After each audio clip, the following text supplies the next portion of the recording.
What are we? Some kind of Suicide Squad? I find that term degrading.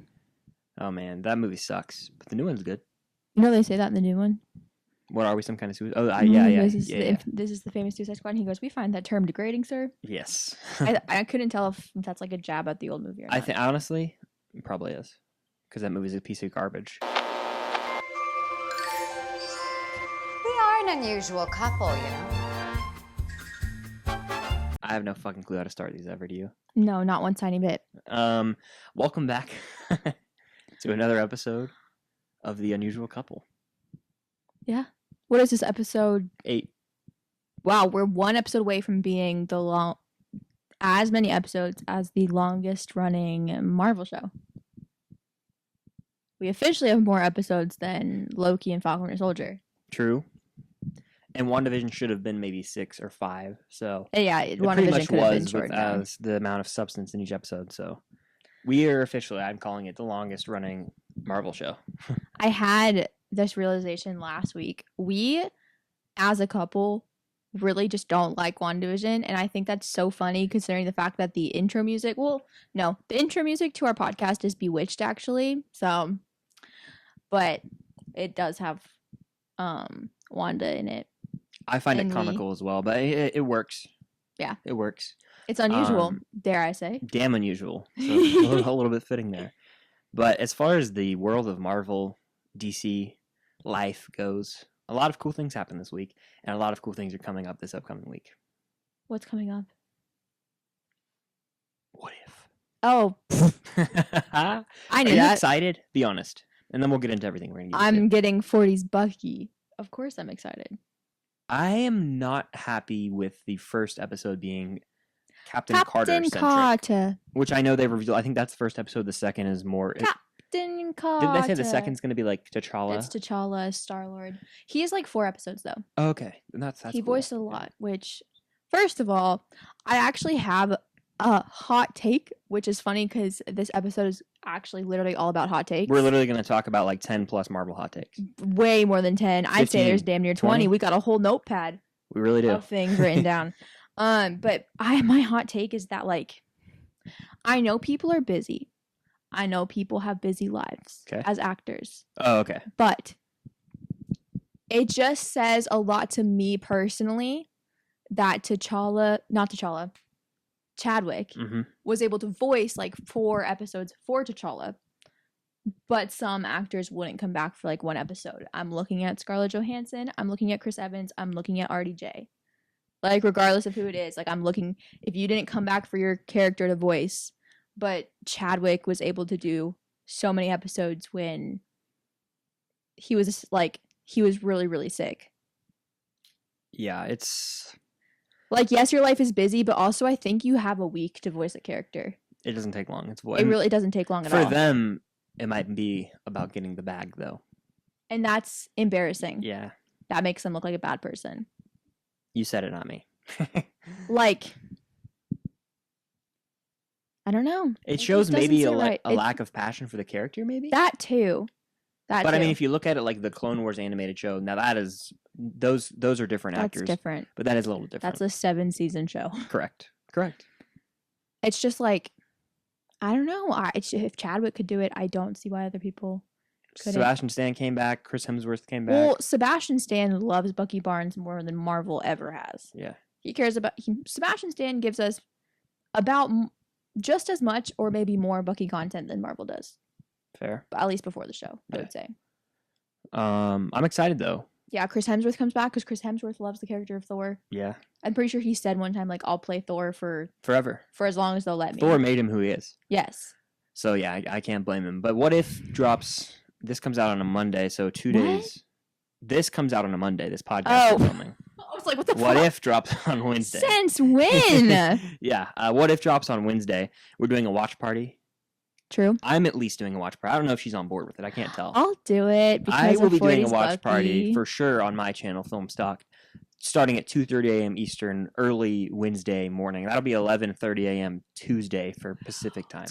That's really early. Yeah, super early. But I'm excited, and it's going to be a community. We did it with all the other shows, so I say we stick it out. I'll do it for 40s Bucky. And then we'll see how it goes after that. It might just be me. Can I just say, if they don't make a 40s Bucky like Funko Pop for What If, like They're if they not don't make going it to. like a, why not just make it an exclusive? You'd make so much money.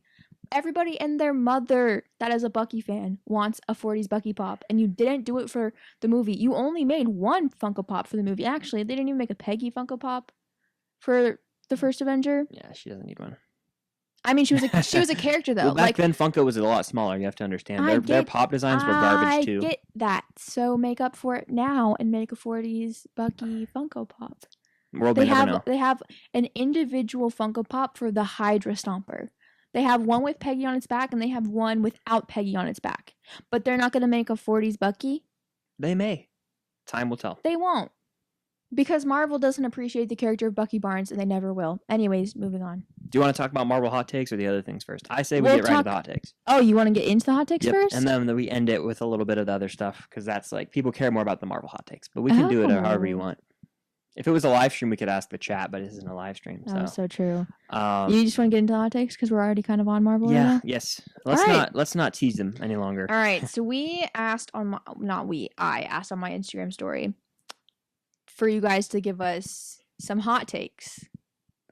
And we're going to go over them. And some of these we agree on, some of these we disagree on. Some we don't really know because we have never really talked about them before. So we're gonna start out easy. We're gonna start out nice and easy with Steve's ending. Yep. It says Steve's ending was selfish and out of character. If you listened last week, we talked about it very briefly. I could write a 10-page essay on Steve's ending. Yeah. Defending it. I think Steve's ending was incredibly in character, and it was selfish, but that doesn't make it out of character. Now, here's why I think it makes sense for him. Mm-hmm. Steve Rogers, Captain America. Captain America's like tagline that comes with him is the man out of time. That's who he is. And I see arguments of people being like, oh, but all of his movies are about him moving on and learning to live in the world he's in now. And I'm like, yeah, of course. Because when you're catapulted from the 40s to like 2010, yeah, that's your literal only option. It's either that or just like sit and rot and die. So, of course, he's going to try to move forward. Of course. But then, in Endgame, he's actually presented with the option to go back if he wanted to. He actually gets a choice to either stay where he is or go back in time. Now, if Tony and Nat lived, would his choice have been different? Probably. I do think it might have. But he's there, and two of his best friends are dead. He sees them die. He sees them not get to live their lives. I think it makes perfect sense for the man out of time to consider and to go back to the 40s, where he's always felt like he belonged. His friends are dead. I mean, I know Bucky and Sam are alive, but I digress. Like, I think it makes total sense. Yeah, I think it's perfect because it's literally they develop it throughout Infinity War and actually the entirety of the MCU with Tony Stark being selfish, genius billionaire, playboy, philanthropist, and then he ends up he's the one who lays his life on the line for the world. Mm-hmm. Literally, in Avengers, they talk about it. He's like, you're not the guy to make the sacrifice play or whatever. So that's a relationship right there between Cap and Tony is established there. But then at the very end, their character arcs just flip-flop. And I know we talk about it all the time, but that's what it is. So that's why it's fitting for Cap, because he is a person who he's selfless, cares about everyone else. Yes. So he gets a little bit of that life Tony was always telling him to live. Yes, that line always gets me. Like, I always cry during that part of the movie just because I think Anthony Mackie's acting when he gets the shield is really good. Mm-hmm. But that line also makes me, like, really sad. Yeah. And also happy, but like a sad sort of happy. It's a lot of emotions at once. But I want to say something, or you go ahead if you're on a roll. I was going to say, another thing that I do see people nitpick and get annoyed with about Steve's ending is Bucky. Okay. People are always like, Steve left Bucky. Get over it. They're like, all of Steve's movies is just to get Bucky back. And then he just left him. And my argument to that is, no, that's not what Steve's movies were about. All of the Captain America movies are not about getting Bucky back. They're about getting Bucky safe. They're about getting Bucky from wherever he is and getting him to a safe place. in Endgame, that's Steve is successful in that. He's back from Wakanda, so he's safe, like, mentally, and he's safe with Sam. He's safe with T'Challa. Yeah. But, like, I think Steve realizes that Bucky doesn't necessarily need him anymore. Because he's free from, like, the shackles of Hydra or whatever. It's fine for best friends to not be together 24/7. It's honestly perfectly fine.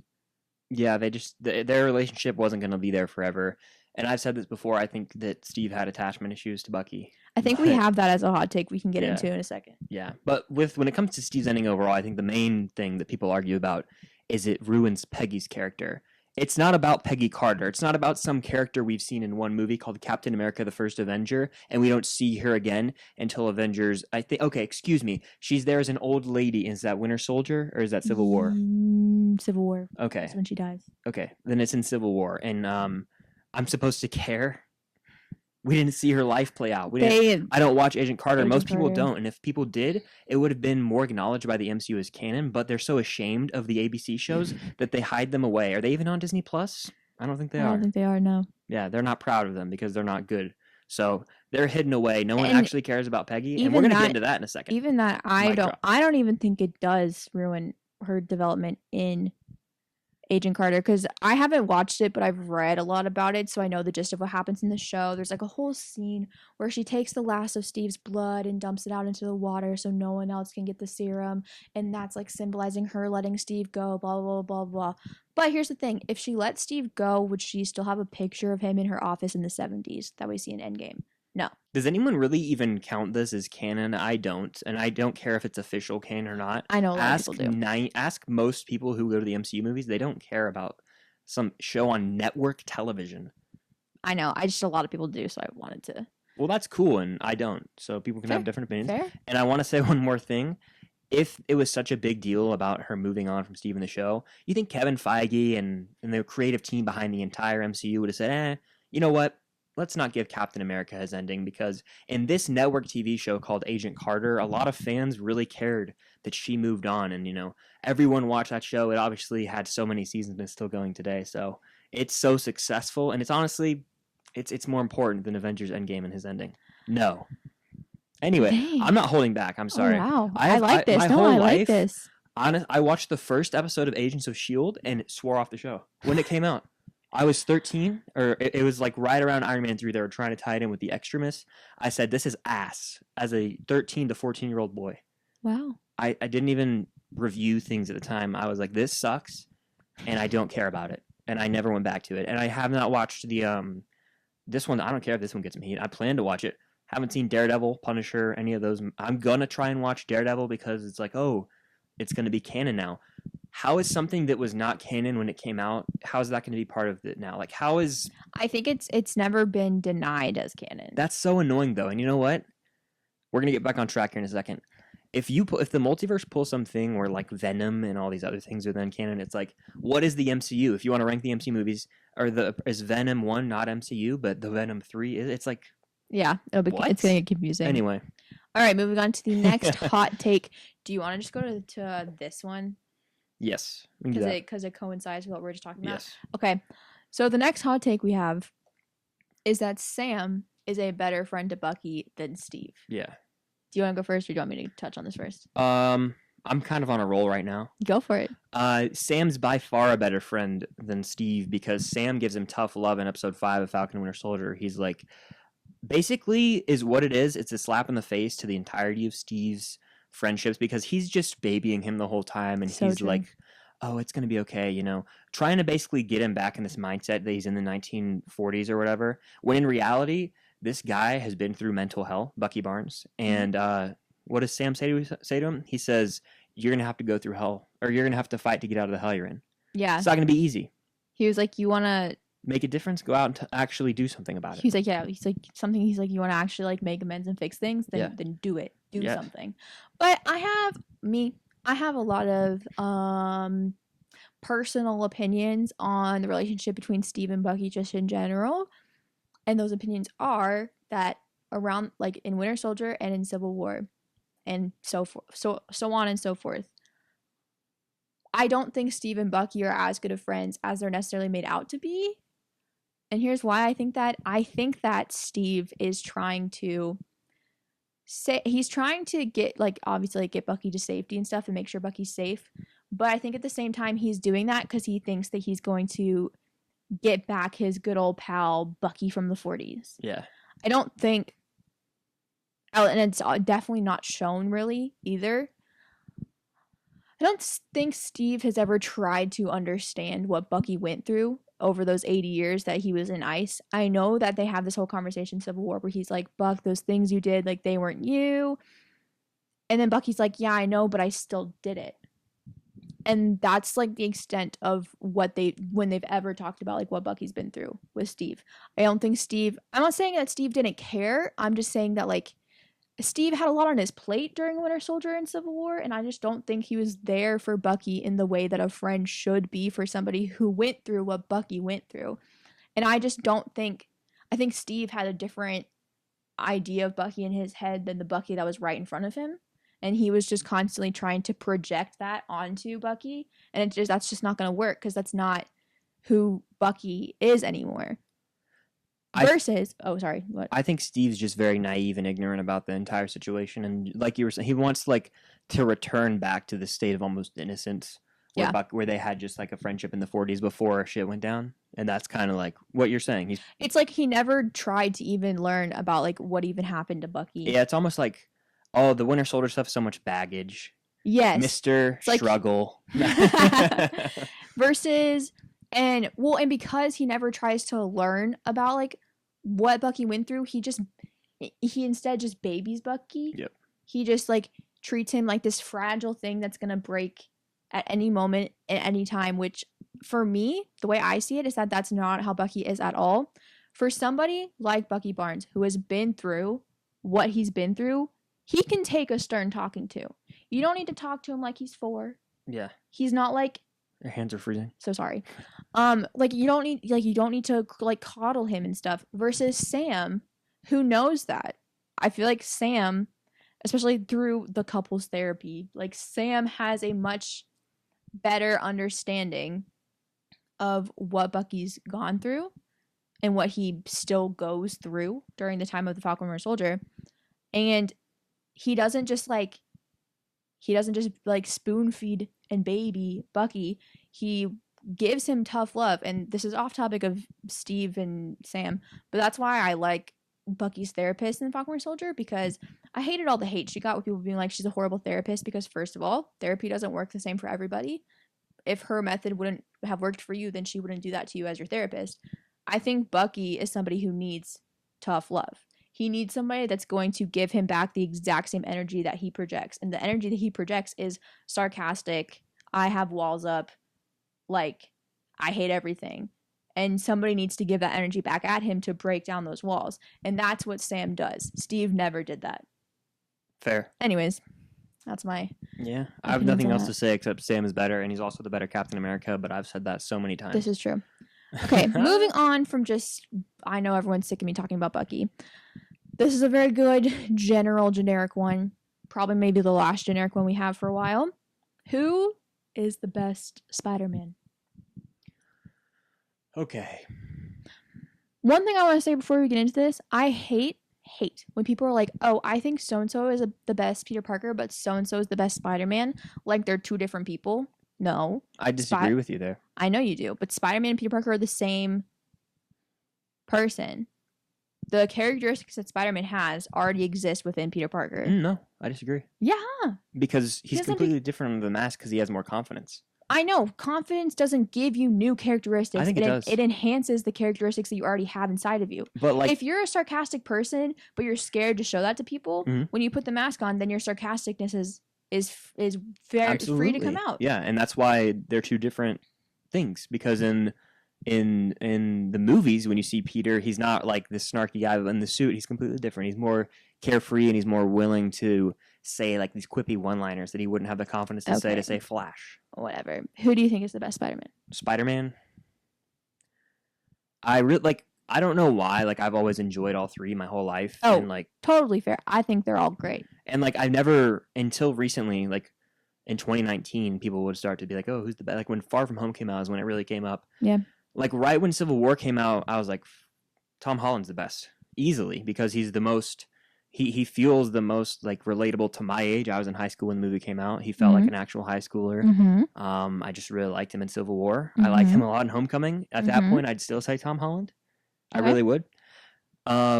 Nowadays, I'm kind of on the Andrew train, but at the same time, it's like, I don't know, and I still really won't have a definitive answer because I don't think there is a definitive best. I think they all have. I hate to play politician here. They all have their strengths and weaknesses. That's really all. No, that's totally fair. I think that here's how I see it. Tobey Maguire. First of all, they're all great. They're all very good Spider-Man. Yes. All very good Peter Parkers. Tobey Maguire, I think he is good. I think he heavily relies on nostalgia. Okay. I 100% think that if Tobey Maguire's movies were not first, people would not consider him the best Spider-Man. Fair. For Tom Holland, I think Tom Holland has, like, when he acts, he has perfect characteristics to be Spider-Man and Peter Parker.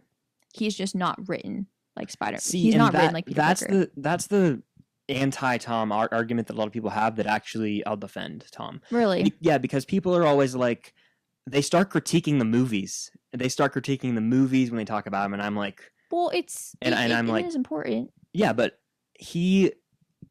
the fact, in my opinion, and this relates to another thing we're going to talk about here, the fact that we don't see Uncle Ben in his life doesn't take away from the fact that he is a badass, not a badass, I hate it when I use that word so much, but he is a kick-ass Spider-Man who has the characteristics of him, and he embodies that feeling, that vibe. I just think, like, people, and I'm not adding you, I'm just saying people are like, so we don't see Uncle Ben in the MCU. And I have no issue with that. Yeah, and people are like, Tony Stark's just Uncle Ben, and I'm like, yeah, why not? It fits into the MCU. I just don't like. It has nothing to do with Tony Stark being Uncle Ben. It has nothing to do. When I say the writing, I don't mean like the writing of the plot. You mean like that? I just mean the way that they write and like make Peter. It's John Watts that I feel like doesn't handle Peter Parker correctly. But I think if I took Tom Holland and put him into Tobey or Andrew's movies, he'd be great. Right. He still is great. I'm just saying the writing of his movies makes him a lackluster Peter Parker to me. Okay. And then I wanted to say one more thing, is a lot of people will say Peter Parker has to have, like, loss, and I agree to that, and I think Tom's has experienced the least amount of loss. 100%. Like the other two, the Raimi trilogy and the Garfield movies, like, he goes through some shit. And he has to deal with it. And it's almost like he gets a get out of jail free card in the MCU. Yes, a million percent. Like, he did lose Tony, but so did everyone else. How much did him and Tony really talk, if we're being honest? If we really look at the movies and look at Homecoming, like, how much did they talk? Maybe there was some off-screen relationship. I mean, I'm sure there was. But, I'm sure there was. Yeah. But no, I mean, obviously for me, if you follow me at all, you know Andrew is my favorite Spider-Man. He is also my favorite Peter Parker. I just think he does them both perfectly. But also, I'm not one to ignore my bias. I do have bias towards Andrew Garfield's Peter Parker and Spider-Man. I also know that Andrew Garfield's has writing errors. Like, his Spider-Man is a little bit more selfish than I believe Spider-Man should be. He's got some issues there, but I just think, I don't know, I think overall he's just quippy, and Is he too cool for school? Oh my god, no. That actually makes me so angry. I made a TikTok about this recently. My biggest pet peeve is when people are like, oh, Andrew Garfield's Peter Parker is bad because he's cool and because he like skateboards and stuff. I'm like, first of all, it's just a means of transportation. There's no need to, skateboarding doesn't make you cool. That's never been a thing. And second of all, if we're going to talk about something that makes a Peter Parker too cool, we're going to talk about Tom Holland being a sophomore, pulling the most popular, the prettiest senior girl in his school. Because that's what Liz is. She's set up to be the popular girl. And this dorky sophomore guy just, like, pulls her, and everyone just ignores it. And on top of that, he also pulls MJ. But, like, Peter always pulls. It's weird. Like MJ is popular and the pretty girl in the Raimi trilogy, and Yes, Gwen is the I pretty know. popular girl. So it's I'm aware of that, but I'm just saying, like, he didn't just pull his love interest MJ. He also pulled Liz, the most popular girl in school, 2 grades above him. Yeah, but I mean, they're both on academic decathlon, so it's like they're yeah, it's because they nerdy. go to Midtown School for Science and Technology. Yeah. Everyone at that school is nerdy. Yeah. But it's just annoying. I'm like, oh, just because Andrew Garfield doesn't go like feed into the stereotypical nerd dork, he doesn't build Lego sets, so he's not a nerd. I think that's so stupid, and that's just like he just doesn't feed into the stereotype of nerds, which isn't true. If you saw me walking down the street, you don't see my room, you don't know anything about me. If you see me walking down the street, I look like a normal white girl that's in a sorority at my college because that's what I am. I don't look nerdy. I don't. But I am. Same thing with Chris. He's a lax bro. He played lacrosse in high school. I hate that term. Well, I'm sorry, you are one. Like, if you see Chris walking down the street, he literally just looks like a normal athletic guy that goes to was a jock or is a jock. You don't know that we have a podcast about being nerds. So Andrew Garfield is exactly that. He just doesn't build Lego sets. That's getting so off topic. Okay. The next hot take we have. Yeah. Is Peter Quill to blame for Infinity War? Yes or no? Absolutely not. Not at all. If I died and I found out you didn't react that way, I would come back to life just to kick your butt. Yeah. And furthermore, we haven't actually even talked about these really before we put them on here, so this is like our first. We've talked about this over the course of our relationship, but it's not like we have today. Something we don't have anything planned. Yeah. So when it comes down to that, I think it's funny, and I'm a Tony guy, by the way, but people who get mad at Peter Quill punching Thanos are the same people who defend Tony for punching Cap. Defend Tony for getting mad about watching his parents die. Well, what I'm trying to say is, I don't know if this makes any sense. They're very similar situations in which I understand both emotional reactions, especially Tony. He just watched his parents get murdered. The guy who did it's right in front of him. Peter Quill just found out that the love of his life, basically got killed by the person right in front of him. It's like you're gonna react. It's a human reaction. And additionally, this is the point that makes me irate. Oh. People are like, "Oh, they would have got the gauntlet. The movie would have ended there." I'm like, "Oh yeah, sick. Sure. The movie would have ended there. We would have not got Endgame." If we're gonna blame somebody, we're gonna blame Mantis for being like, he's in pain, he's mourning. But also, shut up! Shut the fuck up! I agree, but also, like, what they get the gauntlet, and then what? They just what do they do after that? What movie would that be? What do you want to see? Do you not want to see this epic showdown? Like, people are so annoying when they critique things about movies. It's like, it's the way it's written for a reason. If they got the gauntlet there, the movie would be done. There would not be Avengers Endgame. I don't understand If you blame Peter Quill for what happened in Infinity War, then you should also blame Thor for not going for the head. Simple as that. Also, the brilliance of this one line, there was like 14,605 possibilities. How many did we win? 1. It's the easiest scapegoat ever. It's like, well, there's only one way. We're so good for putting that in there because that's just the scapegoat for absolutely everything. Exactly. There was only one way, and so Peter Quill had to. Yeah. If you blame that's honest. They probably were like, it is a major red flag to me if you blame Peter Quill for Endgame. Not Endgame. Sorry, Infinity War. If you blame Peter Quill for Infinity War, big red flag. Absolutely big red flag. I don't want to be friends with you. Like, yeah. People could get mad at Tony for giving away at Strange for giving away the time stone, and he's like, you should let Tony die. Yeah. Like, it's the only way. It's the only way. People make me angry. Yeah. I think easiest convenience ever, but they wrote it. They're brilliant for that because they're probably like, there's no way we're going to be able to get around this without putting something in here that we can blame it all on. I just get annoyed when people complain about the convenience of like movies in general. They're like, oh, that's so convenient. Yeah. I'm like, yeah, it's a movie. You're supposed to suspend a little bit of reality. The only time I would say it is if like someone jumped off a roof of a building. This is a super random example, and like they just hit a couple pipes on the way down and then landed on their feet. Yeah. I was gonna say, or just some inflatable mattress appears, but that's also pretty accurate too. That was creepy. Moving on. Yeah. What do you want to talk about? We have a bunch of. Do you have a pen? I'm gonna grab a pen. You keep talking. Them up? Yeah, I like to do that. You grab a pen. I could tell you kind of we lost our spots here. Give me. All right. We talked about this one. Talked about that one. We talked about that one. We talked about that one. All right. The next one we have is... Let's not spend too much time on this because it's pretty cut and dry in my opinion. Comic accuracy is important. Yes or no? No.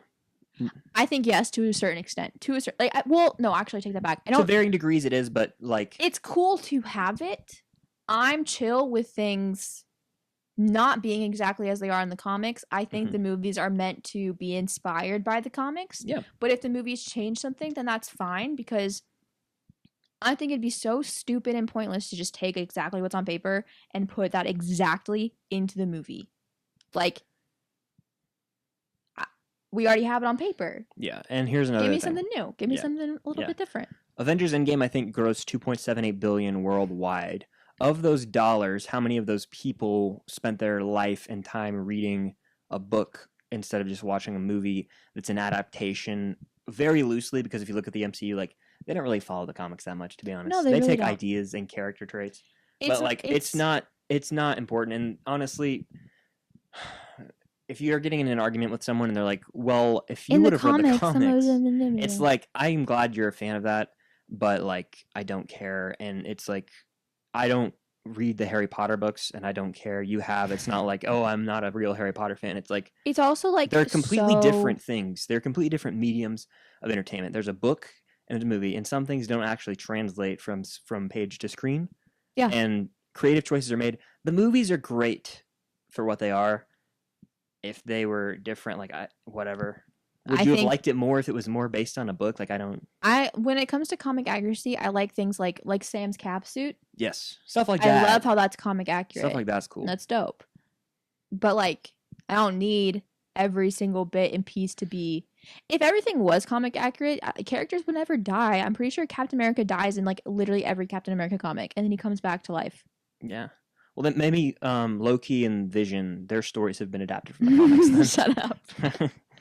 Okay, the next thing that we have is actually interesting. I don't know what you're gonna say to this one.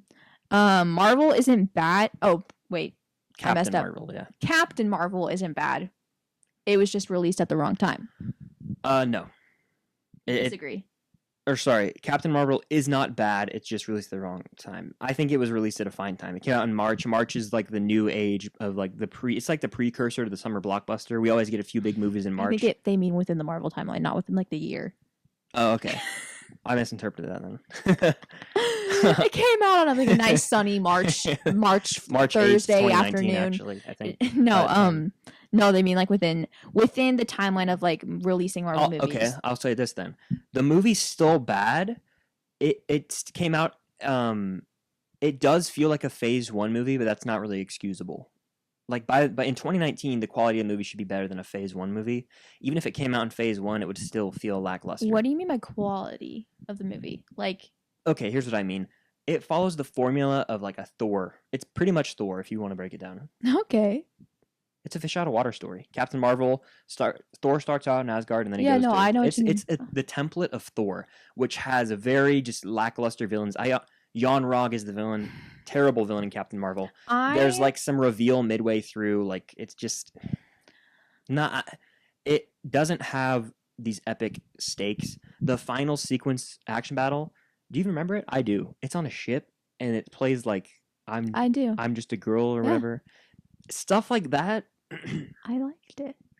It's lame. I remember, and I'm saying Thor is lame too. The final battle of Thor. I remember leaving the theater after watching Captain Marvel, and I really liked it. I really did. I remember leaving, and I was like, "Hell yeah, we're going to Disney World tomorrow." Because that's so true. Because that's what we were doing. Yeah. I remember really liking Captain Marvel. I still do like it. It's not like my most favorite movie ever. I do feel like though, and this is an opinion I've had for a while, if we saw her in Endgame perhaps, and then we got her movie afterwards, I think that might have been better, because imagine what is the post-credit scene of Infinity War, right? When Nick Fury rings her. Yeah. So everyone knows that symbol's gonna be Captain Marvel, and everyone's like, oh shit. And then what's the end credit scene or maybe Captain Marvel's end credit scene is where she says, "Where's Fury?" Ah, okay. Well, maybe we find a new place for that end credit scene, right? Okay. We find somewhere else to put that. Okay. or it can add be it. an extension. Yeah, we add of it. the Infinity We put War it somewhere where she post-credit shows scene. up. Yeah. Where she shows up and she's like, "Where's Fury?" And we're like, "Oh shit!" And then I genuinely feel like so. Then the first time we see her with the Avengers is in the beginning of Endgame, and we get that scene where Thor pulls his axe towards him, and he's like, "I like this one," and she smiles, and we get good clips of her. And so the first like ambitious thing we see from her is her being like, "I'm gonna go kill Thanos," and we're like, "What the fuck? What?" And then we don't see her for like the rest of the movie, and then she comes back in at the end, and we're like, "Oh!"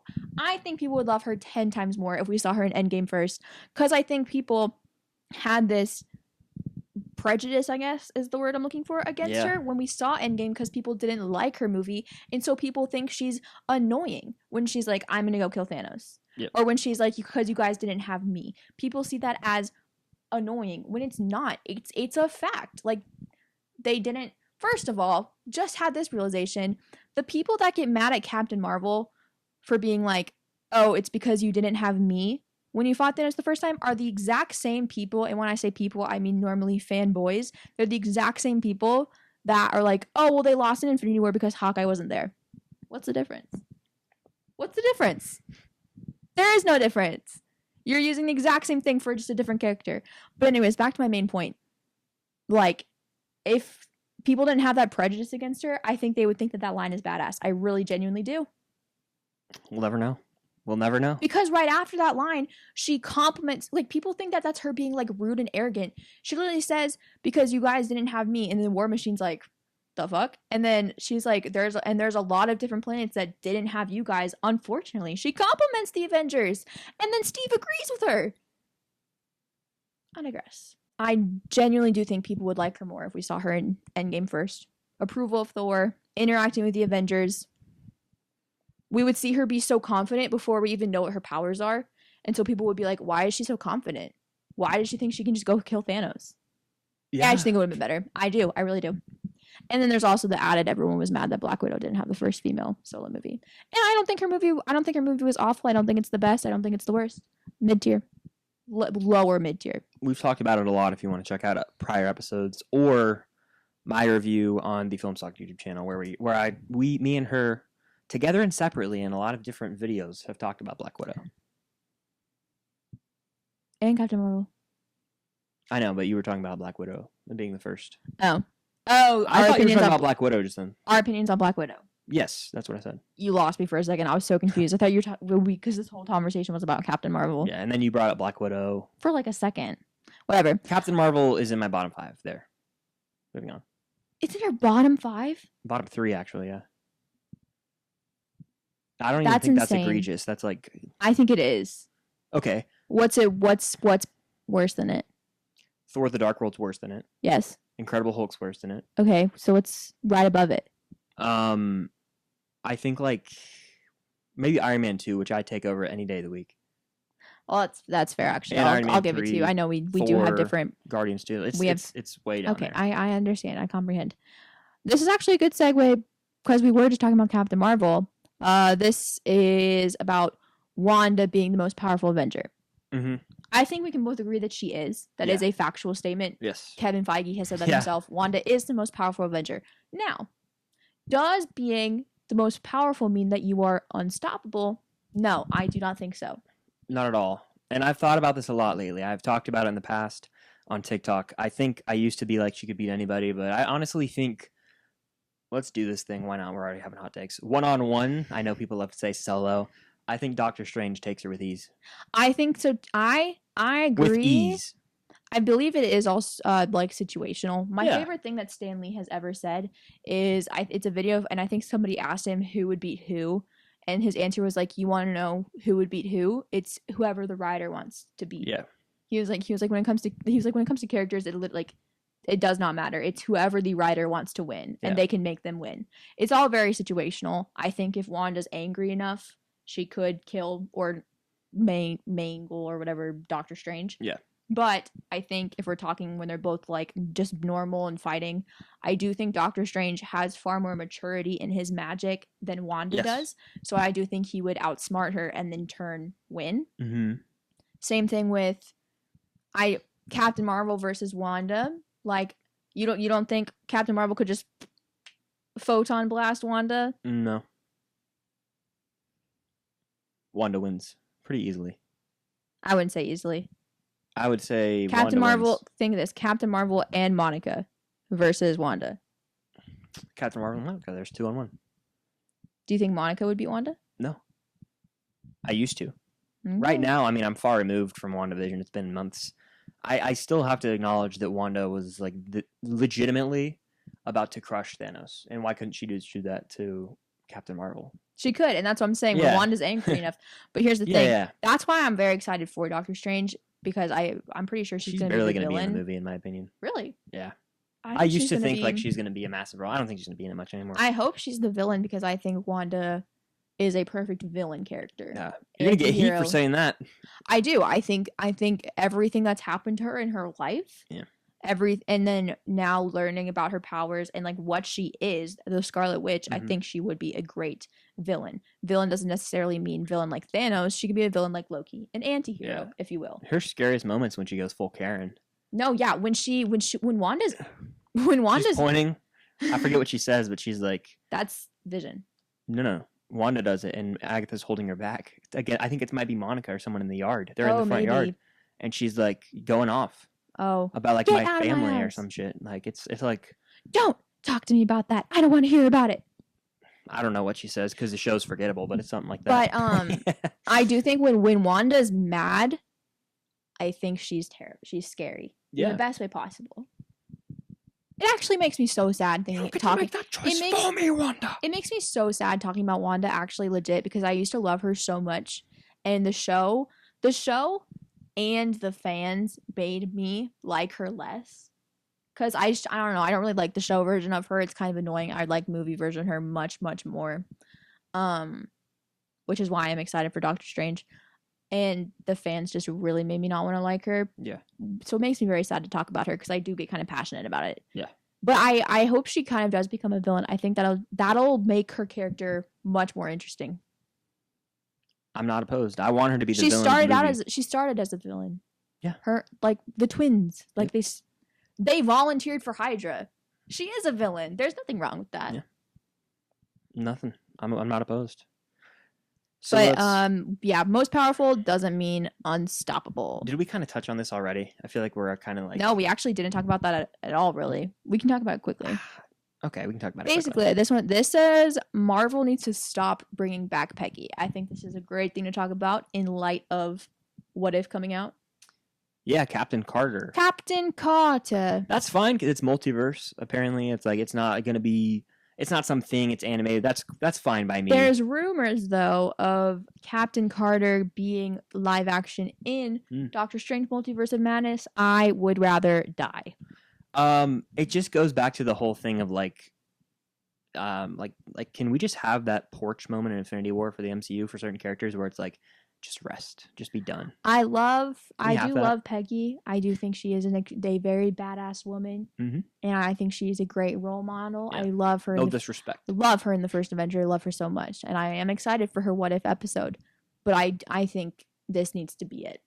It needs to end soon. I don't know what blackmail Haley Atwell has on Marvel that they keep bringing her back. Yeah. No questions asked. Like, it's been 11 years at this point, and they just keep bringing her back. I don't like. She has to have something on them.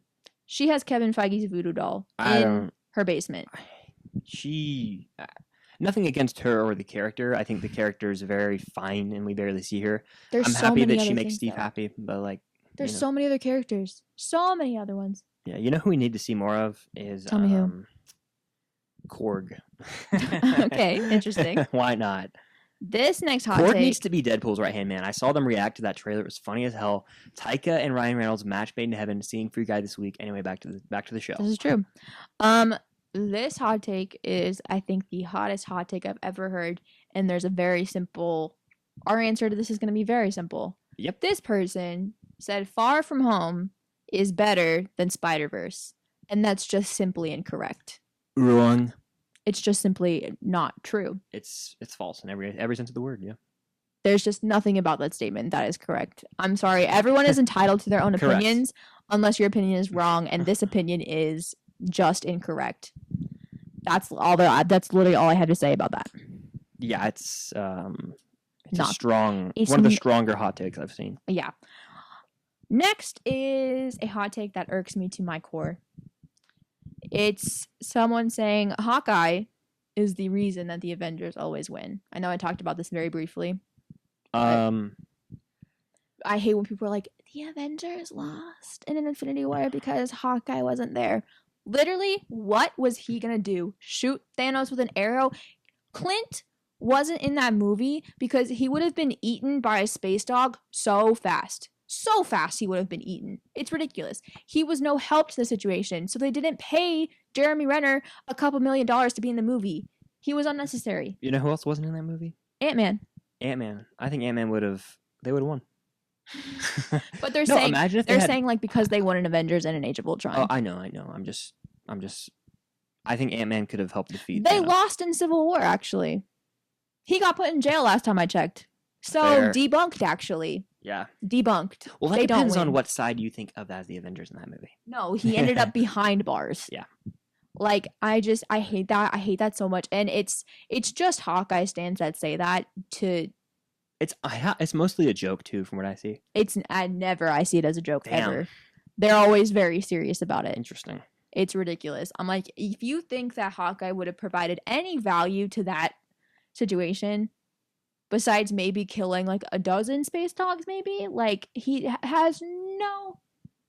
Like, Bucky's my favorite character, and even I can acknowledge he was a bit useless. Yeah. Like, sure, he had He was useless. a shotgun. Yeah, Falcon was useless. There was a lot of them were useless. carousel of death with Rocket was cute, but other than that, like, he was kind of... Yeah. He almost died, actually. Thor saved his life. There's a moment. You're not going to see it unless you're actually looking for Bucky in the fight, but he is out of ammo, and then a space dog attacks him, and he's attacking the space dog with a knife. And he's about to get his face eaten off, and then Thor comes down. And has that sick entrance. But long story short, if you unironically say that Hawkeye is the reason that the Avengers win, I don't like you. I'm sorry. Yep. I don't care if that makes me a bitch. I'm sorry. I just can't do it. Do you want to skip the next one? No, I think we need to talk about it. Okay. I think it's important to talk about. Is self-cessed real? More So- should people use self-cessed as a reason to really hate Sylvie and Loki? Because it's not a thing that could ever happen in real life. You're never going to meet another version of yourself from a different universe Yeah. or reality or whatever. Like, that's never going to happen to you in real life. So is it something to say is icky if it's not a real... It's not a real thing. I don't like Sylvie and Loki just because... I don't either. For reasons outside of them being the same person. I actually do think that if them being together is like sort of a metaphor for Loki being a narcissist and how like you're never gonna find anybody and you're never gonna like love anybody but yourself, and he finds him like of another version of himself, so then he like it's like saying something that he falls in love. If it's a metaphor for narcissism, I do get it. I really do, but outside of that, I just don't like them together because I don't think, especially after episode 6, she fucked him over. Yeah, she did. She fucked him right into a different reality.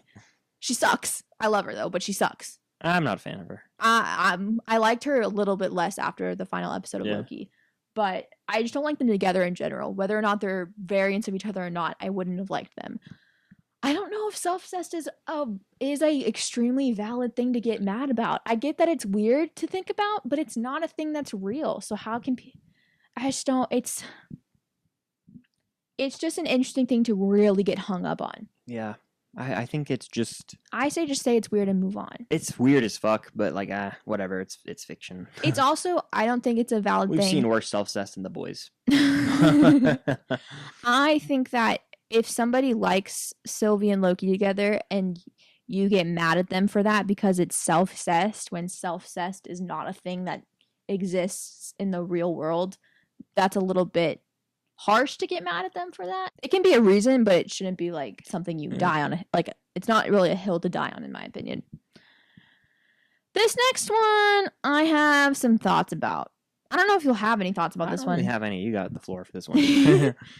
This says Winter Widow should have existed in the movies. If you are unfamiliar, Winter Widow is the relationship between Bucky and Natasha. And they exist in the comics, and everyone really loves them in the comics. And so because of that, people really wanted them to exist in the movies. And I like them in the comics. I do. I think they're cute. But I think if they were to exist in the movies, that would be a horrible and low-key toxic relationship. I don't think it would work. They don't really talk that much in the MCU, so I don't know why the hell it would exist in the MCU. It would not make sense. Because the reason why Winter Widow works in the comics is because it's over the course of like the 80 years that he is like the Winter Soldier, and because in the comics she like has the serum, so she was like born in like whatever, and so she's been in the Black Widow program for a while. Yeah.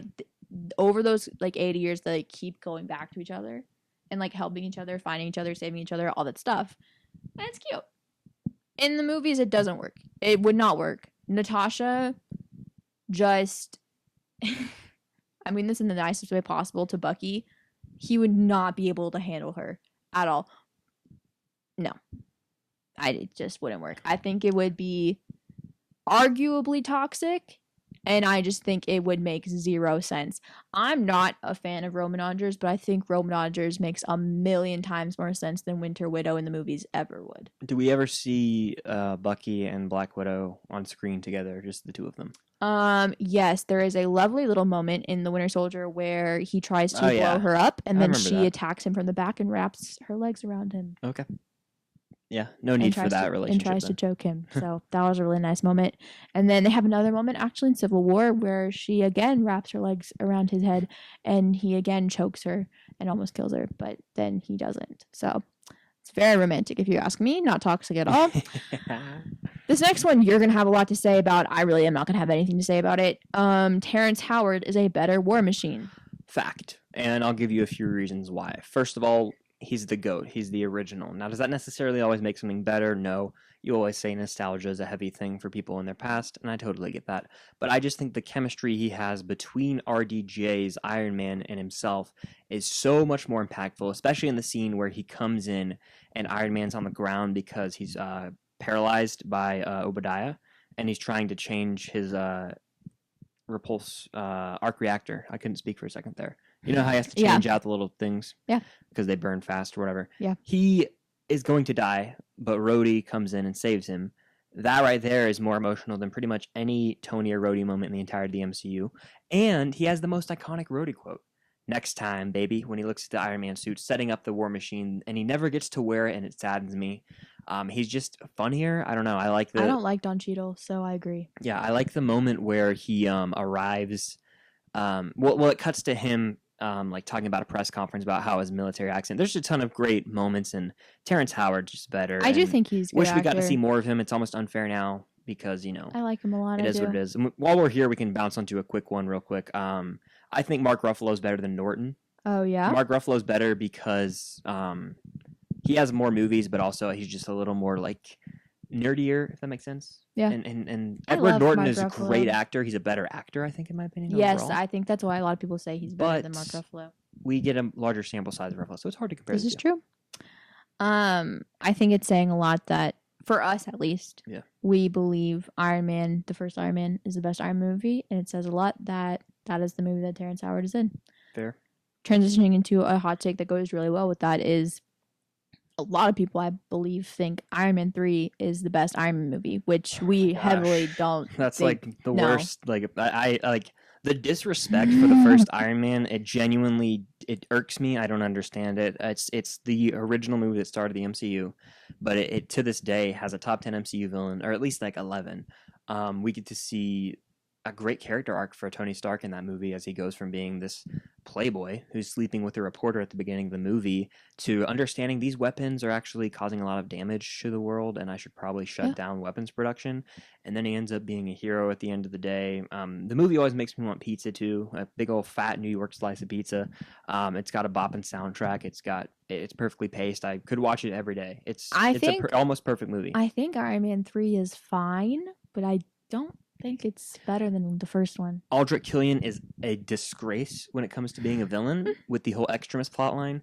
And what they did with the Mandarin is unforgivable in that movie. And people who think it's funny are like annoying. Like, you're not an annoying person, but it's like I'll get in conversations. People are like, "Oh, you're just a hard ass. You don't like it. You don't like the fact that they set up the Mandarin in the trailer. You're such a hard ass." I'm like, it's not a funny joke. It's not a funny joke. He's some bum ass actor. Yeah, the Mandarin isn't a bum. I remember watching it for the first time, and I was just kind of like, yeah, people are like, what is going on? People always say this. You know how there's one line people always say about a movie. When that one came out, they said, it's a really good movie, but not a good Iron Man movie. I still just think it's an okay movie. Yeah. Anyway. I really don't have too many opinions on the Iron Man trilogy. It's not in the top half of the MCU. I think it's very overrated. There's some cult following for some reason where people are like trying to hype it up. I don't know why. It's because it's like the one movie that people like didn't like at the time, so it fell under the radar. I feel like people think they're being super edgy by saying it's so slept on, it's top 10. It's like I think you're just trying to stand out in the crowd. Anyway. No, if you like Iron Man the best, then you're probably just a normal Marvel fan. If you like Iron Man 2 the best, then you are a Natasha stan, and there's no argument to that. If you like Iron Man 3 the best, then you're just trying to be different, and I wish you would stop. I'm not going to disagree with you. Okay, so this next one we disagree on, I know for a fact. Okay. This says No Way Home will not be a good movie. And I agree with that. I don't think it's going to be a good movie. I think it's going to be an entertaining movie. But I don't think it's going to be necessarily a good movie. I think I think it'll be entertaining. I think it'll be fun to watch. But if we're looking at like the goodness of it, I don't think it'll be good. Or any Spider-Man movie is really good. If we really, really think about it really hard, besides Spider-Verse, are any of them good? The first Spider-Man. Is it though? Really think about it. Here's the thing. I just don't think it's going to be good. Here's the thing. I'm worried about how they're going to handle Peter, because it was all about Peter at the end of Far From Home. His identity is revealed to the world. That has to be a massive effect on his life and the lives of everyone he knows. They're going to brush over it, dude, and you know it. That is yet to be seen. I am holding on to hope that I don't want Doctor Strange to come save the day. I was going to say, for the record, if Doctor Strange casts some stupid magic spell that makes everyone forget Peter Parker's identity, I will officially say that MC Spider-Man is the worst. I'm sorry. That'll be so irritating. Well, here's what I'm hoping for. Ready? Here's what would be great. Say that does happen, but it comes back to bite him, and he loses MJ and he loses Ned. Both of them gone. The repercussions are, they like sets off the multiverse or whatever, and they forget who he is, and then honestly, they like end up dying or something. They wouldn't stay dead because of the MCU. But. Yeah. So do you think it's going to be good? I don't know how it could be bad. None of them have been bad. Far From Home's not bad to me. It's still a good movie. I struggle to rewatch it. I think it's. When was the last time you watched it? October 2019. Okay. You're such a freak. I know. But yeah, like I've seen it 3 times, and it's still like a fine movie. But now it's probably like 3 out of 5. So it's like 3.5 out of 5, 3.25, 3.25. Fair. But yeah, No Way Home. I mean, it's gonna be loaded, and the fact that we know Doc Ock and Electro in it really, pretty much confirms that Tobey and Andrew are in it. And I don't know why people are so avidly against the idea, we've talked about this, of Tobey and Andrew. I think it's honestly they just don't want to believe it. I think that's what it is. At this point, I think everyone knows they're going to be in it. I think that some people should just prepare themselves for them to not necessarily be crucial elements to the movie. They're not going to be. I think so, but there's some people that think that they're going to be like the entirety of the movie. And I'm not going to say any names. Don't you think they're going to show up at the end? Yeah, of course. I think they're going to show up. I think they're going to show up in general, whether like the third act or something. Whether the movie has Peter swinging through realities and he sees Tobey Maguire, whatever it is, like they're going to be in it. Yeah, and Loki, even they had hella Loki. But some people think they're going to be major parts of the movie. Yeah. But I don't think so. Speaking of Tom Holland's Peter Parker, though, the next hot take is that Peter and MJ's relationship is bad. I agree wholeheartedly. It's weird. It's random. We go from Homecoming, where Peter has shown he just broke up with Liz. Peter has shown no interest in MJ the entire movie. If anything, in Homecoming, it sets up MJ having a crush on Peter. But we see nothing of Peter being into MJ. And then all of a sudden at the very beginning of Far From Home, he's figuring out how to confess his undenying love to her in Paris on top of the Eiffel Tower. How did we get there? You know, Cam, you pose a really good question. I know off-screen stuff can happen, but like if you're going to jump from no feelings for a character to I love her, you're going to have to give us something. I think that we just have to, as a society, come to the understanding that Spider-Man romance peaked in 2014 with TASM 2. I think you're so right. And that's why we'll never get that again. Ever. Nothing will ever top it. Because they don't have the guts to kill. I'm not saying kill everyone. I have my own. I'm not saying kill MJ. I'm just saying I have my own gripes with MCU MJ in the first place. I have my own issues with it because I just feel like it's weird that I know she's not Mary Jane, she's Michelle Jones, but they still give her the nickname of MJ, indicating that she is MJ to Peter. Where Mary Jane is supposed to be this popular, prettiest girl ever. That's what she is in the Raimi trilogy. And then she's not. That's not. Well. And first of all, you have Zendaya. You have fucking Zendaya, probably the most attractive woman in the world, arguably. And you dress her down when MJ is supposed to be like this pretty popular girl, and you're gonna make her. You dress her down. What does that mean? Like you make her uglier than she is? I'm just saying Zendaya doesn't look like what MJ looks like. Oh, okay, fair. Well, here's what I was gonna say. The entire MCU has changed like everything. Like, is Ned supposed to be like Harry Osborn? Like, I'm like, what? Who knows? Here's the thing: Peter doesn't even have friends. Yeah, it's in the Flash. They changed everyone. So Toby and Andrew, Peter Parker, don't have friends. They have their romantic interest, and that's it. But Peter has Ned, and he has MJ. I love and Flash is like. Weird. I don't know. Flash is like not cool. Like that's the weird thing. No, I would argue Flash isn't cool. He's just rich in the MCU. Yeah, he's a rich asshole. But honestly, I was gonna say in love with Spider-Man. For me, growing up with the Raimi trilogy, the one thing that's been missing from the other Peter Parker movies, Spider-Man movies. What am I trying to say? The other Spider-Man movies is a solid friendship with Harry because. I love in the Raimi trilogy how he's got his romantic interest, his Aunt May interest, which is also lacking in the MCU, and then he's got Harry, who I would argue his strongest relationship is with Harry Osborn in the original 3 films of his relationship. But is that just because it's James Franco? I think James Franco's canceled right now, so we can't really talk about him. But I don't know what the deal is, but I do know. Well, let's. Yeah, I don't know what that. Well, here's the deal. James Franco is still a great actor, apart from everything that's happened. He's a great actor.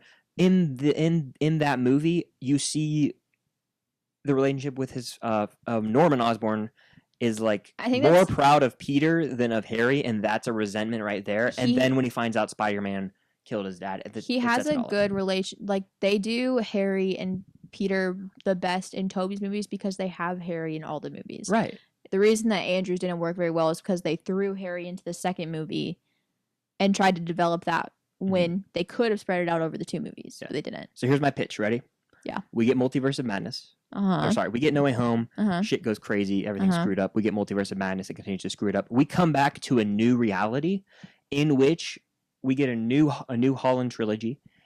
And in the Holland trilogy, I don't want another Holland trilogy. I do, and I don't. Oh my god, we get one, and we have Norman Osborn and Harry Osborn, and we kind of right the wrongs of it. And he's a lot more mature, and we bring in Gwen Stacy, and we get these other things. Kill Tom, give us Miles.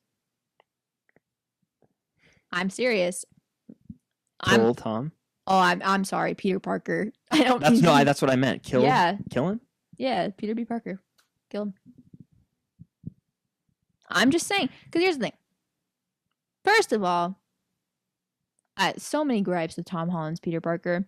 One of those is that he has a little too many resemblances to Miles Morales. On top of that, now they're giving him an all-black suit in No Way Home, apparently. Irks me. Irks me to my core. If you want to give us Miles, just give us Miles. What are we doing? They're bringing Miles in, apparently. I've thought this. Well, I mean, we've known that there is a Miles Morales in the MCU since Homecoming. So true. Uncle Aaron. And where is he? Where is he? Uncle Aaron, right? Yes. Yeah. Where is he? Well, apparently there was a leaked set photo that has the Feast written on the trucks, and in Spider-Man the video game, Feast, and in the comics, Feast is the organization Miles Morales' mother runs. It's like Okay, that doesn't mean homeless shit food. though. It Like, could just be an Easter egg, yeah. yeah, that just means that he still exists. They're just Well, reminding us that Uncle Aaron exists, and so does he. Yeah. So that doesn't mean anything to me. You want to speed round some of these? I feel like Yeah, we're almost done, guys. I swear. Okay, speed run. This one, I'll probably be the only one to talk about this. That's not really a hot take, but it's just a statement. John Walker was overhated in The Falcon and Soldier, while Zemo was a literal terrorist, and everyone loved him so much, which is so true. I really do. Reflecting back on the show, like obviously John Walker was written for everyone. His guts. John Walker was written for all of us to hate him, and Yeah. I do hate him in the show. Like he is a bad person, and he brutally murders somebody. Like, yeah, of course. And I think get that they're giving him a redemption arc. I do. I think that it was a little quick in the finale. That Bucky kind of was just they were just chill with the fact that he was helping them. But I mean, also at the same time, I understand they're outnumbered. They're gonna take all the help they can get at that moment. It's not the time to worry about what John Walker has done. If he's helping, just let him help. Yeah. I get that. I do think his redemption arc has been a bit rushed, but you do make a good point. People, but the reason people love Zemo so much is because he has, like, charisma. Yeah. And so people forget he's a terrorist. But that is a good point, though. John Walker was extremely hated, whilst Zemo was probably just as bad as a person. Yeah. And he was loved. So, points were made. This next one says Guardians 2 is better than Guardians 1. You can talk about this one. I'm not the biggest Guardians fan. I love the Guardians. Yeah. Not the strongest fan of the movies. I don't know why. They're just not really my thing. It's not the kind of music I listen to. They're good. They're not bad to me. Guardians 2 is a bottom 5 MCU movie. Yeah, but Guardians 1 is definitely far better. And Guardians 1 is arguably a top 5 MCU movie. So there's a vast difference. Yeah. Guardians 2, it jumps around to so many different planetary settings in the first 10 minutes. It honestly, you could probably throw up if you're in the theater, like how fast it's edited. But the soundtrack's bopping. It's fine. The third act's pretty good. It's got some emotional moments, but a lot of the humor misses for me. And it's just the entire like ego storyline is kind of bullshit, and I could get into it for an hour, but I'll spare you guys. Here's one that I know we disagree on. Fat Thor is bad. Fat Thor is hilarious and extremely fitting. I hate Fat Thor. Why? I think they take depression and they make a joke out of it. Oh dear God. I do. No, I mean I'm not like one of those people that like will run that into the ground. I know that's what you think I'm about to do, but I'm not. Yeah. I don't get the point. I think it regresses a lot of development that was made for him in Ragnarok. I think that is honestly the point, because why did he have to be fat to be depressed though? I don't get that. Like, he's an alcoholic. Alcohol inherently alcohol adds weight. I know he's a god. Okay.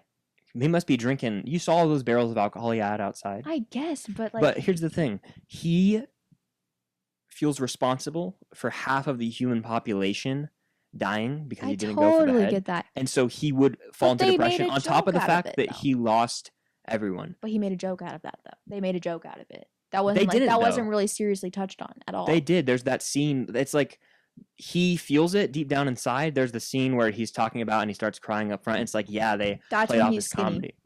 No. That's before he's fat. No. Yeah, when he's talking to Rocket? No, I'm talking about in the briefing room when they're talking about the time heist.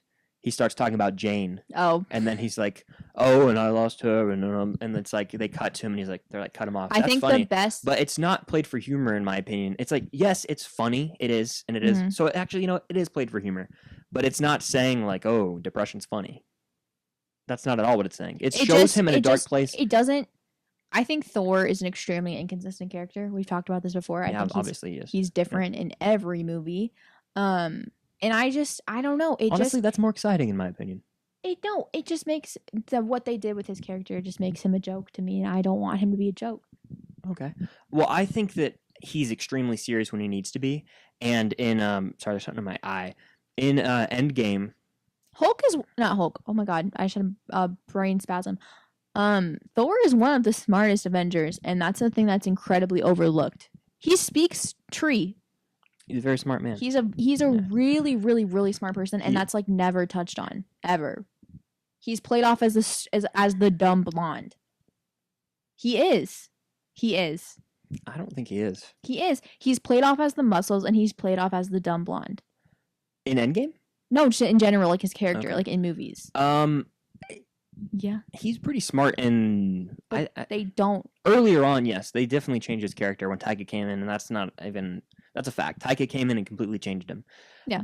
He was still like sort of smart before then, but he's more of like, I'm gonna act like with my emotions and like do things very like out of character. Like in the first Avengers, he like wants to kick ass immediately, you know, and like Thor, especially the first Thor movie. Yeah. But getting back to the whole Fat Thor thing, I think that it's fine. I know that there's going to be a funny ass scene of him probably with Rocky music training to get back to being jacked. So yeah, it doesn't bother me.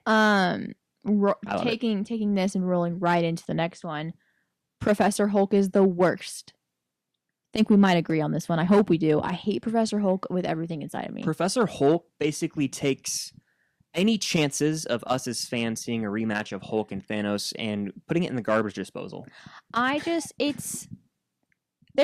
love Endgame. I think Endgame is a great movie. I really do. But if I'm going to nitpick it, there's so many things in the movie that I'm just like, why is this in here? There's so many jokes in Endgame that I just don't like. They're not funny to me when we could have been having far more important character moments. Yeah. As a Bucky stan, obviously, one of the things that I noticed, and one of the things that a lot of people always talk about, and it was an argument up until the Falcon Soldier confirmed it, everyone was like, did Bucky know that Steve was leaving? A lot of us were like, yes, we knew, because duh. And then a lot of people were like, no, he didn't know. Like, Steve didn't even bother talking to him. We could have gotten a great scene of Steve and Bucky having a short, good heart-to-heart talking about how Steve's going to go. Yeah. Or whatever. Or something. Something giving us a heart-to-heart between Steve and Bucky. But instead, no, we get Hulk dabbing. We get Hulk bringing Scott tacos. Yeah, Hulk's character is at the lowest point he's ever been right now.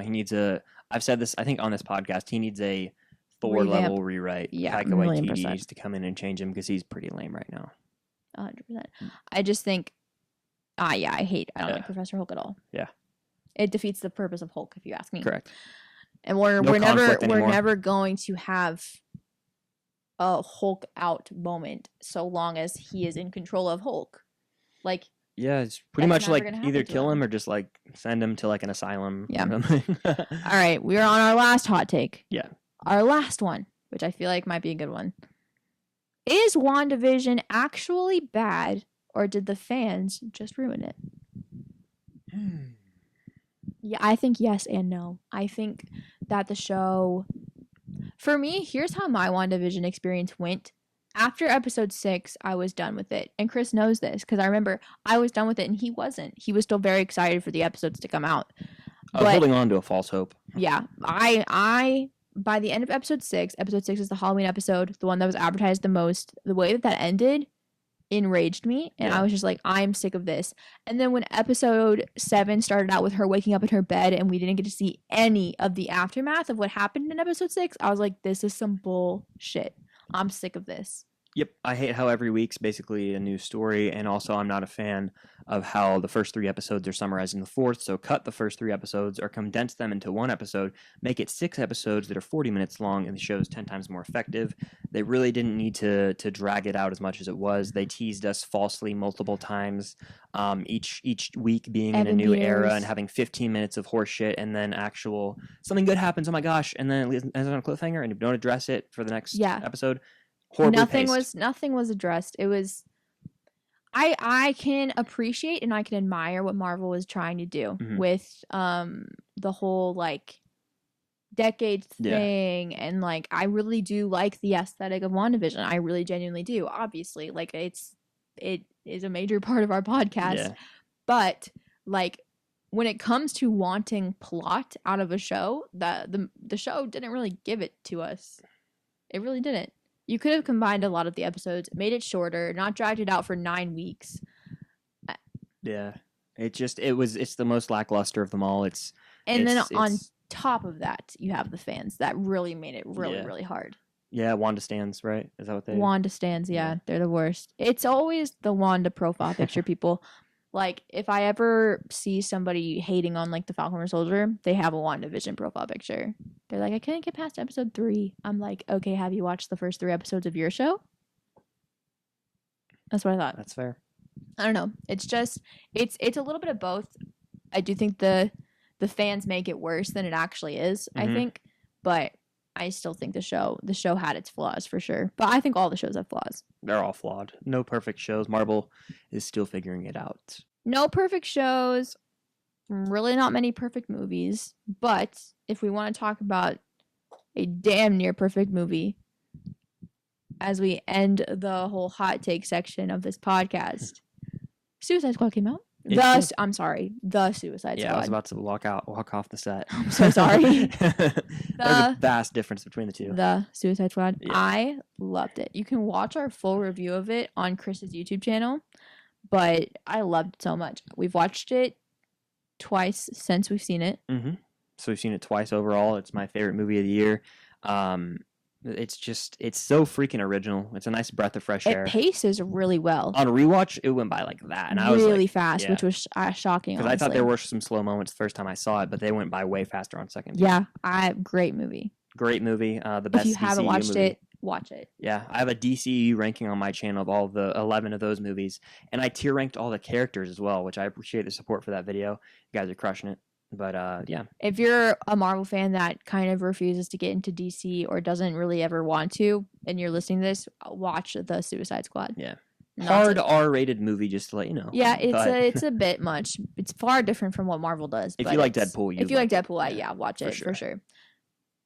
Stop doing that. Oh my god. We're never gonna get a No Way Home trailer, and that's pretty much it. No, I'm playing. I mean, I think we will get a No Way Home trailer for sure. I'm sick of all the predicting. Like, just let it come out when it comes out. I'm also sick of... It could come out August 10th, dude. I'm sick of people begging for it as well. Like, when Marvel is posting things for Shang-Chi, if you go to the comments, all the comments are just, where's the No Way Home trailer? That's so disrespectful to, like, the movie of Shang-Chi, which, by the way, is going to be a great movie. They're going to do it for everything. They're going to, like, and Sony, every Sony movie. They got to stop. Like, it's embarrassing. Yeah. It's embarrassing, though. You've got to give it a break. We've got 4 months, and I think we're going to be fine. We're going to get at least 2 trailers. That's what they do with every movie, and we'll be fine. Yeah. If Marvel wasn't going to give us a trailer for the movie, they would not have given us the stills that they gave us. Yeah. If they were just not going to give us anything before going into the movie, then they would have just not given us anything. Yeah, and it's unheard of. No movie's ever not had a trailer. So. Also, if you're one of those people that keeps falling for all of those fake, those fake No Way Home trailers they're actually fairly good edits. But... Oh my gosh, I can absolutely admire the editing. As somebody who likes to make fake trailers, like fan trailers, I might say, not fake. But I like to make fan trailers a lot. I really can admire the editing. Like, it is really good. But if you watch the fake trailers with your eyes open, you can see, like, it's just, like, it makes me ill watching people freak out over these trailers when I'm like, that's so clearly a scene in Doctor Strange, and they just edited out, what's that guy's name, Mordo or whatever? Yep. Like, or it's like that's very clearly like a shot from TASM 2. Yeah, and just pay attention. Like, I have a trailer on my channel where I've edited Doctor Strange portals into shots from TASM and TASM 2 and the Raimi trilogy. Yeah. It's easy to do. People just need to use their brains. And do you really think that a whole trailer would get released on TV? It's filmed on what looks like... These videos are filmed on what looks like an iPhone 3. Recording a computer. It's so blurry. The quality's bad because they know that if the quality was good, people would be able to tell it's fake. Yeah. And people are falling for it. They're like, oh, leaked trailer. I'm like, you think Marvel is that slippery? For a movie like this, you think they're that slippery? Yeah. That they're going to leak the trailer on TV before it's released officially? No. Stop it. You look silly. I agree completely. I'm sorry if this hurts anybody's feelings, but it needs to They're not going to put... They don't also put, like, They wouldn't put Tom Holland, Andrew Garfield, Tobey Maguire. They don't do that for movies ever. They don't put Robert Downey Jr., and they don't do that in movies. They're not going to put Andrew and Toby in the trailer anyways. That's just stupid already. Correct. But speaking of trailers that are stupid, we got a little bit of something for Stranger Things 4. Yeah. We got some cool shots, but just drop a freaking teaser and drop an actual release date. They said 2022. When? Yeah. When I say stupid, I mean like it actually looked cool. Yeah. It made me more excited than I was in the first place because I've been apprehensive about it ever since because I love season 3 so much. I watch Stranger Things a lot. I love season 3. could have ended at season 3, but it didn't. And I've been very nervous about it. But from the shots that I saw, it looks like they're not even in Hawkins, really. It looks like it's going to be something pretty different, which does make me excited. And I hope and pray to whoever's listening that they don't try and do what they did with season 2 with Elle and her backstory and all those people. Yeah, it was so bad. So bad. I just want more Steve. That's all I care. I'm here. They should just make a Steve show. Prediction right now. Who do you think is dying in season 4? You can guess multiple people. I have my people picked already. So I'm gonna go first. Sure. Everyone and their mother thinks Steve is gonna die. I don't think that's gonna happen. I think Can't kill Steve. I think Elle has to die. They're not gonna kill her. She's the main girl. No, but if this is the last season of the show, if the show's gonna end, Elle has to die. You think this is the last season? It better be. It needs to be. They're all gonna get too old. If it's the last season, Elle has to die. Elle has to die for the show to end. Correct. I think Jonathan's gonna die. He's barely in. Did you see that one picture of them? There was no Mike and there was no Jonathan. And like it's the shot of them. It's Steve. I'll put a picture up here. Oh, I think I know what it's you're talking Steve, Max, Lucas, and Dustin. I And, think. And what's her name? Maya Hawke's the actress. Robin. My reasoning for Jonathan dying is I think something might almost happen to Nancy because I love Nancy, but she's kind of stupid and she hasn't really done anything since season 1. So I think something's almost going to happen to Nancy, and then I think Jonathan's going to jump in and save her. And I think that they're going to that because it's going to be so poetic if this entire time Joyce has been doing You can keep going. I'm just uncomfortable. Oh, Joyce has been doing everything that she possibly can to keep Will alive, and her other son dies. That'll be crazy. Yeah. Extremely poetic, and I think that's going to happen.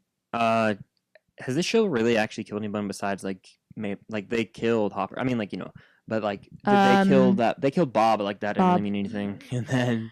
no, Nancy, the show hasn't Nancy, killed... or not Nancy, Barb... I don't know why. Barb, right? Sierra Burgess. Justice for Barb. Yeah, they killed Barb. No, they haven't killed any, I can't see him killing one of the kids, can you? No, I mean, they're kids. If anything... Well, they killed Will in season 1. I mean, I was about to say, I don't think Will's going to die because there's been too many Boy Who Cried Wolf moments with him. Write him off, please.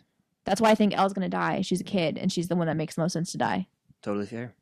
And so if Elle dies, then I don't think they're going to kill Nancy because they can't do that to Mike. That's too much to one character. Yeah. I think Elle will die. I think Jonathan will die. Steve might die for Dustin. Okay, when do you think the show's going to come out? What time of 2022? I'm going with July. I hope March because I want it sooner rather than later. I feel like if it is the last season, they'll do something poetic and release it in October like they did for the first season. First season was July. Oh, just kidding. Season 2 is October. Season 3 was July. So well, that's maybe confusing. October then. Let's release the first season that's all about like Halloween-ish maybe. Wait, is it Second Halloween-y? season's Halloween. No. Oh, wait. Third season is 4th of July, but it wasn't released in July, was it? No, it was.